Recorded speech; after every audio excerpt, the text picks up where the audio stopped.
How to download voice clip from Messenger. So first of all, start by opening up your Messenger and open up the voice message that you want to save into your device.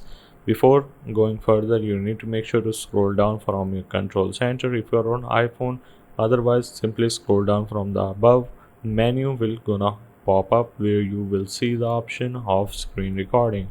If you cannot see this, find the plus icon somewhere and click on add a control or control center, and you will have bunch of options.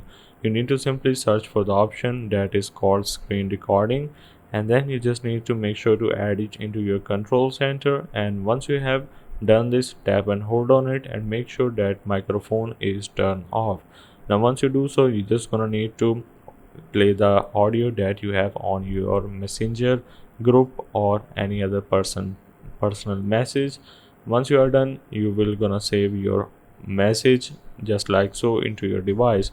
Now once you do so, you're just gonna need to open it up into any other website that is converting mp4 to mp3, and this is going to convert your video to your audio file that you can save onto your device. That's the way of how you can download voice clip from Messenger.